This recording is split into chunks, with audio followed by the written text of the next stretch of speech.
పూర్వకాలంలో ద్రవిడ దేశంలో ఒక రాజ్యం ఉండేది. ఆ రాజ్యంలో ఒక శివాలయంలో ఒక అర్చకుడు పరమశివుణ్ణి నమ్ముకుని అర్చకత్వం చేశాడు.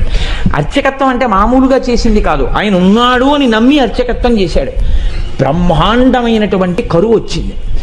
ఆ ఊళ్ళో ఇంకా ఎవరు బతకలేక ఇంకా ఈ ఊరు విడిచిపెట్టి వెళ్ళిపోతున్నామని చెప్పి వెళ్ళిపోయారు. ఆ వెళ్ళిపోయేటప్పుడు ఒక గమ్మత్తు ఉంటుంది. చాలా తేలికైనవి, అమ్ముకుంటే అన్నం దొరికేవి ఉంటాయో పట్టుకెడతారు, బరువైనవి వదిలిపెట్టేస్తారు. మళ్ళీ మంచి రోజులు వస్తే మనం వచ్చేటప్పటికి ఉంటాయి, ఇక మంచి రోజులు రాకపోతే ఈ ఊరికి మనకి బాంధవ్యం తీరిపోయిందని వెళ్ళిపోతారు. వాళ్ళు వెళ్ళేటప్పుడు ఆవుల్ని గేదెల్ని తీసుకెళ్లరు. ఎందుకు తీసుకెళ్లరో తెలుసా అండి? తమ కడుపు నిండడానికే మార్గం లేదు, ఇంకా వాటిని ఏం మేపుతారు. కాబట్టి కరువు వచ్చినప్పుడు ఆవుల్ని గేదెల్ని ఇంకా పోషించలేక ముందు నీరు పోయలేరు, కాబట్టి వాటిని వదిలిపెట్టేసి వెళ్ళిపోతారు. అలా వెళ్ళిపోయారు ఆ ఊళ్ళో వాళ్ళందరూ. ఈ శివాలయంలో అర్చకుడు అన్నారు, నువ్వు కూడా వచ్చి